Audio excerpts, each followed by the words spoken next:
Nestled along the winding banks of a serene river, the small town of River Shadow was a place where time seemed to slow, and nature's beauty unfolded at every turn. Surrounded by rolling green hills and sprawling meadows dotted with wildflowers, it was a picturesque haven that felt untouched by the chaos of the outside world. The town's residents, a close-knit community, lived simple lives, bound together by shared history and mutual respect. At the edge of town stood the grand estate of billionaire businessman Nathaniel Westbrook.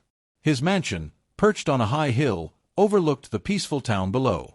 Although his wealth afforded him every luxury, Westbrook had always maintained a quiet, almost aloof presence, preferring the tranquility of his property to the hustle and bustle of the city. The townspeople respected him from a distance. He was a benefactor in many ways, yet his lifestyle felt worlds apart from their own. For most of the year, the river ran lazily, gently reflecting the sky's ever-changing hues. The town had never known much disaster. Its residents lived in harmony with the land. But when the heavens opened in a torrential downpour, the unthinkable happened. The river, once calm and predictable, swelled with relentless force, turning from a placid stream into a raging torrent. In a matter of hours, the town was swallowed by floodwaters. The flood ravaged homes, swept away barns, and left devastation in its wake. The residents fled, leaving behind their livelihoods and their possessions. Yet, amidst the wreckage and destruction, something extraordinary happened that would forever change the lives of two unlikely neighbors. In a modest farmhouse just down the road from Nathaniel Westbrook's sprawling estate, lived Thomas Hale, a humble man with a heart as vast as the land he worked. Thomas had always preferred simplicity over extravagance, his life defined by hard work, an unshakable love for animals, and a deep sense of community. While Westbrook's name was known far and wide for his wealth and power, Thomas was a quiet fixture of the neighborhood, the kind of man who didn't seek attention but was always there when needed. He kept a small farm, raising horses, a few cows, and chickens. Horses were his greatest passion, and he had a particular bond with each one. His farm, though nothing like the billionaire's opulent estate, was a reflection of his life, modest yet full of life and care. The horse barn was where he spent most of his free time, grooming and training his prized steeds, ensuring they were not just animals, but companions. When the floodwaters hit, Thomas was one of the first to react. Despite the danger, he worked tirelessly to evacuate the animals on his property, securing them in higher ground as the water levels rose. But as the days passed, it became clear that not everyone had been so fortunate. The storm had been brutal, and many families had fled their homes in panic, leaving behind their prized possessions, and in some cases, their animals. Thomas, knowing that many horses would have been left behind in the chaos, decided to search the nearby areas for any survivors. Armed with a small boat and the skills he'd learned from years of living alongside nature, he navigated through the submerged streets and fields, calling out for any sign of life. It was on the fourth day after the flood, as the waters began to recede, that he noticed something strange. Amidst the debris and broken fences, a solitary figure stood on a patch of dry ground. A horse, exhausted and trembling, its coat matted and dirty from the floodwaters, gazed at him with wide, fearful eyes. Thomas's heart skipped a beat. The horse was not just any stray, it had a distinct saddle and harness, signs of its belonging to someone wealthy. This wasn't just an animal in need of rescue. It was a link to the tragedy that had struck the town, and possibly the missing piece of a story that would unfold in the most unexpected way. Thomas felt a wave of urgency sweep over him as he carefully maneuvered his boat closer to the stranded horse. The creature was exhausted, its once brilliant coat now dulled by mud and water. The horse's eyes were wide with fear, but there was something else, a glimmer of recognition in its gaze, as though it instinctively knew it was being rescued.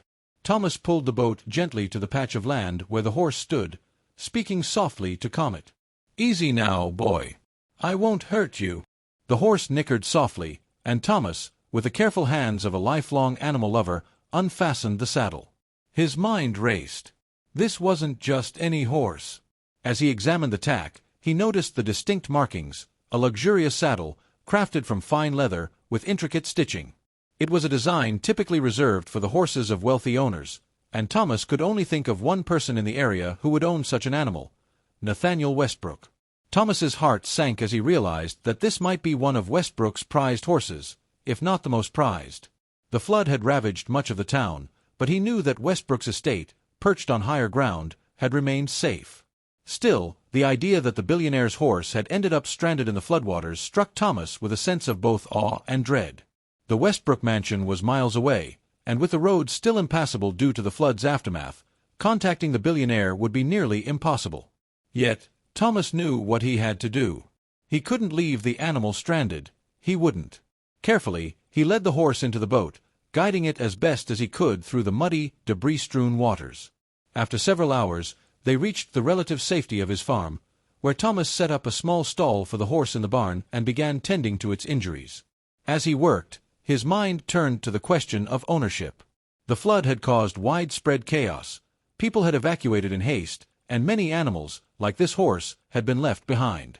But the question was, who had abandoned this horse? Was it truly Westbrook's, or had it been lost by someone else? Days passed with no word from Westbrook, and Thomas began to feel the weight of the responsibility. The floodwaters had receded, but the town's infrastructure was still in ruins. There was no easy way to contact Westbrook, and the few neighbors who had managed to make it back to the area seemed equally unaware of the billionaire's whereabouts. Thomas, determined not to let the horse's owner remain in the dark, set off on foot one morning to the Westbrook estate, hoping to find any signs of life. The mansion stood eerily silent, the sprawling grounds abandoned, with not a soul in sight. Thomas called out, but the only response was the rustle of wind through the trees. Returning to his farm that evening, Thomas was about to give up hope when he heard the faint rumble of a vehicle in the distance. Dust billowed in the air as a sleek black SUV crept down the dirt road toward his property. Thomas's heart skipped. This was no ordinary vehicle. It was the unmistakable luxury of Nathaniel Westbrook's. The billionaire had returned. As the SUV came to a stop, Thomas stepped forward, holding the horse's reins with a mix of hesitation and hope. Westbrook emerged from the vehicle, his face weary but composed. His eyes locked on the horse, and for a brief moment, it seemed as though time stood still. Then, a wave of relief washed over him. "Is that Storm?" Westbrook asked, his voice barely above a whisper. Thomas nodded. "I believe so. He was left behind after the flood." The billionaire's expression softened, and in that moment, Thomas understood that the horse was far more than just a piece of livestock.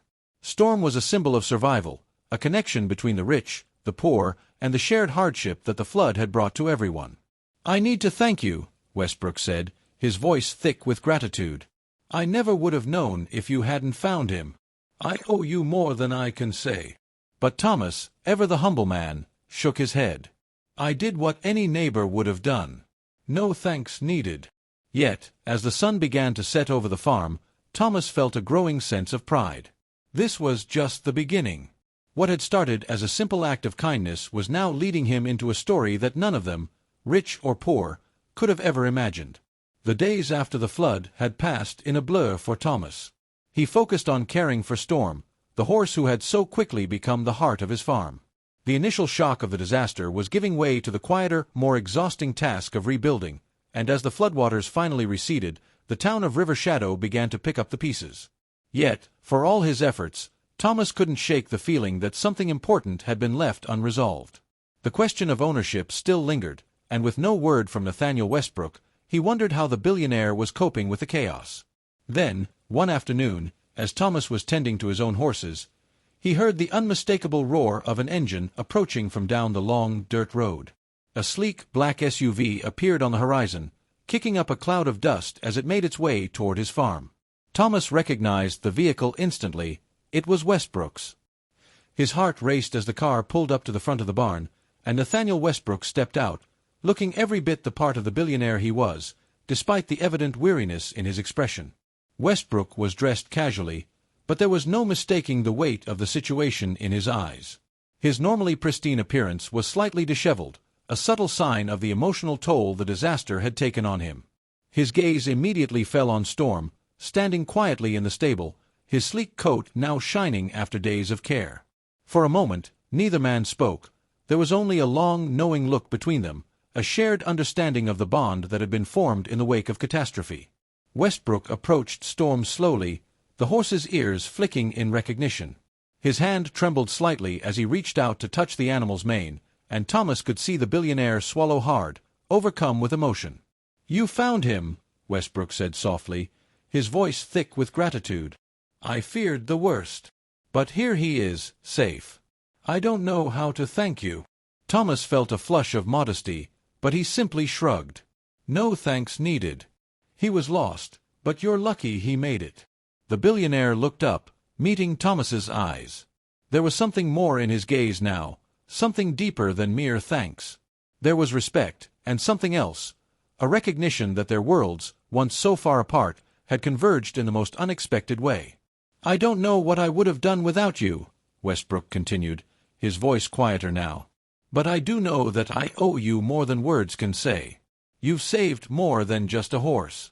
You've saved something much more important to me."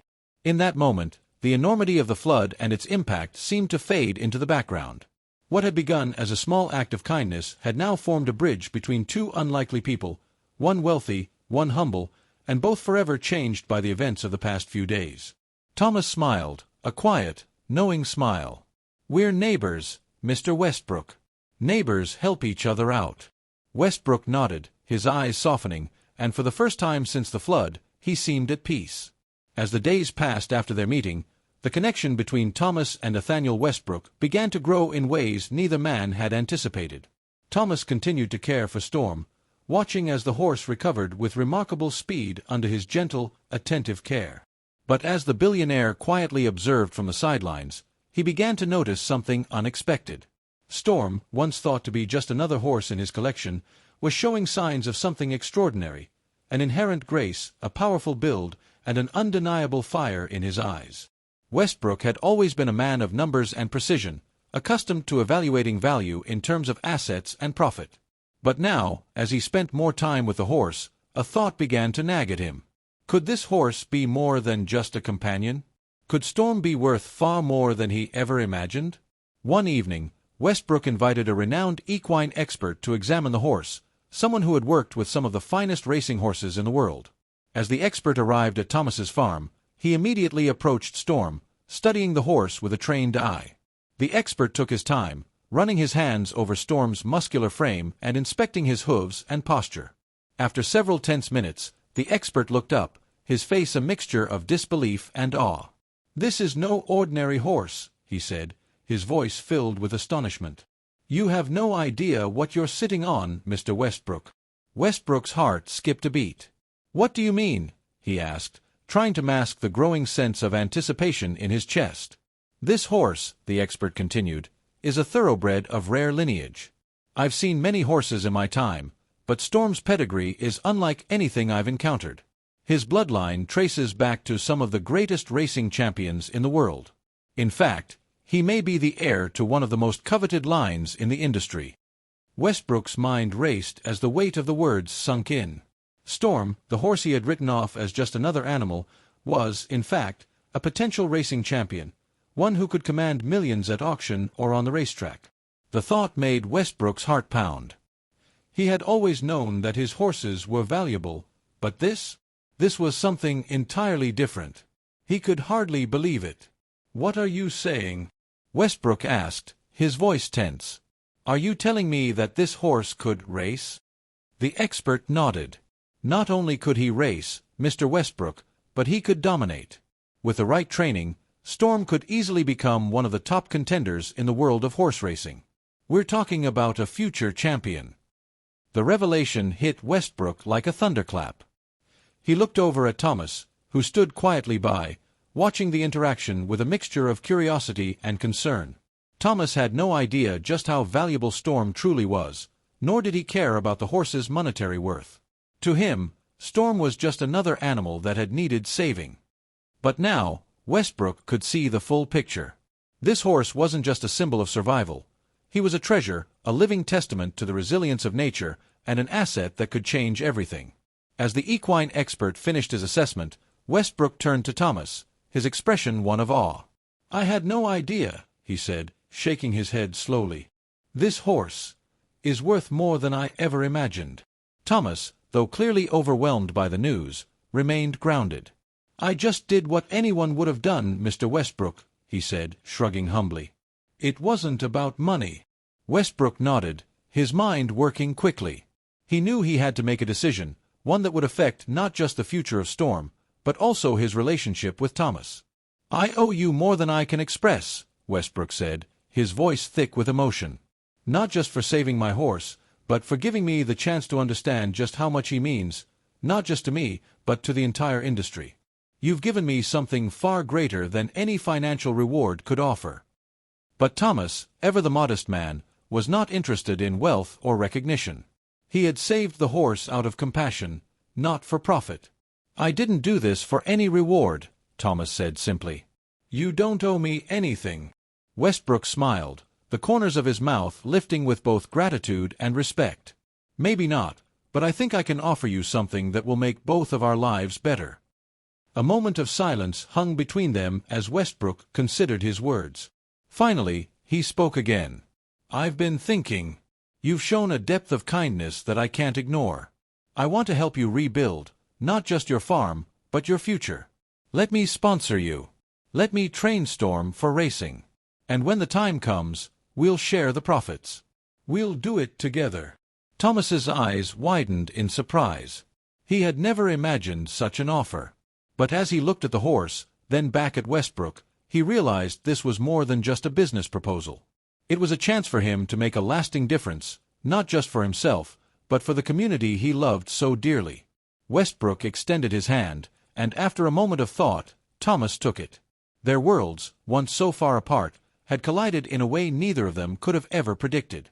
The flood had brought devastation, but it had also brought an opportunity, a chance for two unlikely allies to rise from the wreckage and build something extraordinary. And at the heart of it all was a horse named Storm, a symbol of resilience and possibility in the face of the most unbelievable twist of fate. As the seasons passed, River Shadow began to heal. The flood that had torn through the town had left its mark, but it also brought something unexpected, a bond between two very different men. Thomas and Nathaniel Westbrook, once strangers, had come together to rebuild not just their lives, but the community itself. Storm, the horse who had been left behind in the flood's wake, became the symbol of that transformation, of survival, redemption, and unlikely friendship. Westbrook's sponsorship allowed Thomas to expand his farm and create a sanctuary for rescued animals, giving back to the community that had supported him. Together, they trained Storm, who soon became a rising star in the world of horse racing. The winnings from Storm's success were reinvested in the town, funding reconstruction projects and helping families rebuild their homes. But more than the money or the accolades, what mattered most was the legacy they created, one of compassion, partnership, and resilience. The once divided world of a humble farmer and a billionaire had merged, and their shared vision was now woven into the fabric of River Shadow. And as the years passed, Storm's name lived on, not just as a racing legend, but as a symbol of hope for generations to come.